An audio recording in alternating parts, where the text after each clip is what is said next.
We get Janet Kersey out of the way. Third step is we go in there. Now there's $5.5 million in advertising money that we can control if we have a control on the board. Third step, let's get rid of the CVB altogether, and we can pick up another $5 million, and we can put all of this money into this white elephant over here that costs us $80 million with a $20 million overrun called the convention center that was done prematurely. I'm not saying we don't need it, not saying it can't be a good thing, but it was done prematurely, it was illy thought out, and now we have to cover our butts. And fourth step, let's use our new media outlet, a magazine called Florida View, to propagandize our entire view on what's happening, why it's happening, and why it should happen this way, and trash all of the other people that were involved in prior years on how we did things, why we did things the way we did, et cetera, et cetera. So it all ties completely together. Exactly. So do you see what's happening here in your county while you're sitting around the barbecue complaining to your neighbor? This is why we're here today, to make sure you have the information. And when we give it to you, let's see what you're going to do with it. Get on the telephone, call your county councilman in your district, and probably you don't even know who that is. Most people don't know who the mayor of their town is. They don't know who their county councilman is, who the city commissioner is. Find out. Get on the phone. Send them an email. Tell them you saw this show this morning, and tell them you're mad as hell and you want to change something. You want some things changed.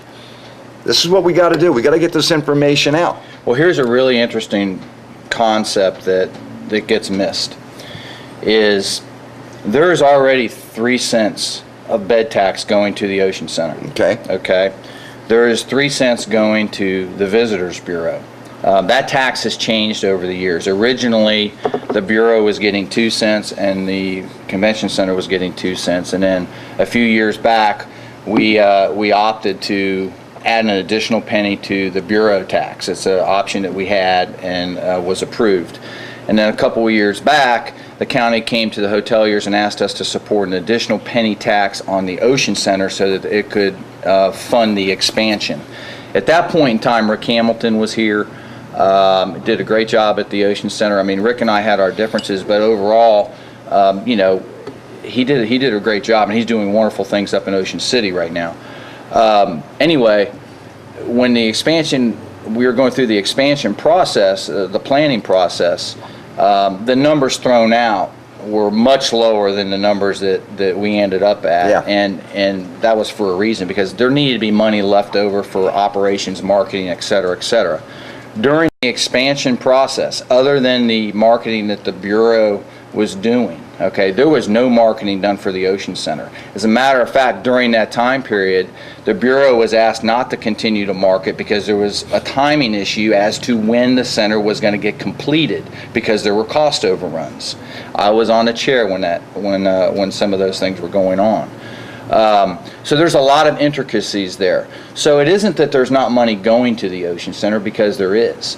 And out of the total 6 cents, 3 for the Bureau and 3 for the Ocean Center, 85% of that money is being collected right now by leisure travel that's occurring in the town. Right.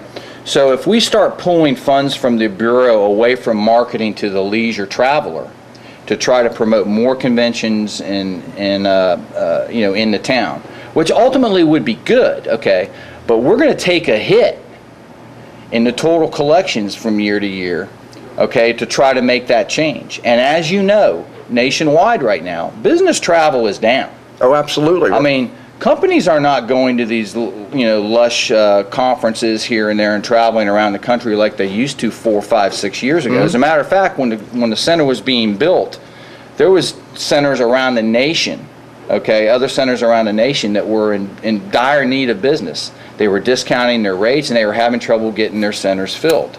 So our timing is about as bad as it could be to do an expansion, quite honestly. Here's another thing, too. I was in sales all my life. And the one thing that you wanted to do was you wanted to keep existing business.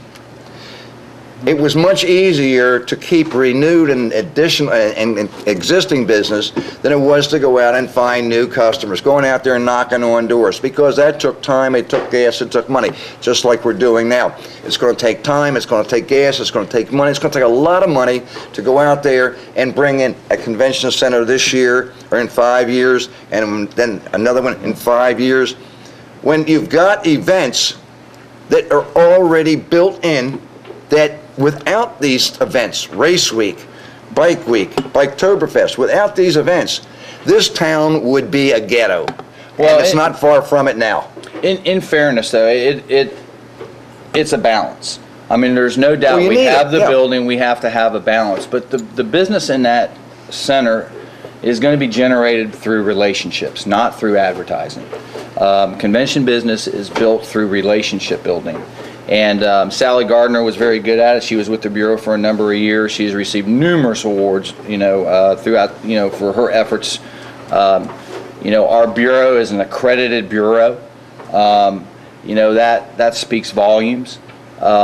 Numerous awards won by our Bureau for some of the things that we've done, including Biketoberfest. The event, has won numerous awards.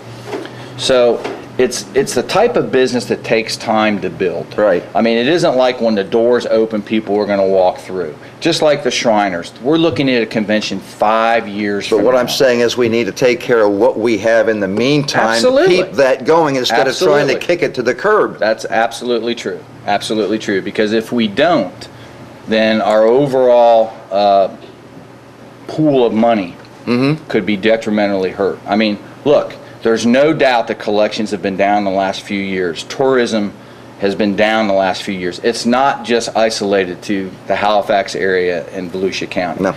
All over the country, all over the state of Florida. And actually, if you look at our numbers compared to other major destinations in the state of Florida, we have fared very, very well compared to other destinations like Orlando. I mean, they got killed the last couple of years. Now, business is starting to come back. That's a great thing. Last summer, we got a little bit of a boost because of the issues that the Panhandle was having with the oil spills and whatnot. People were being deflected to our coast versus their coast. This summer, it's a little bit different. The Panhandle's back open, so you're going to see possibly a little bit of shrinkage or maintaining where we were compared to last year. So there's a lot of intricacies that go into the destination and tourism in general. All the things externally that are going on really affect the business in your area.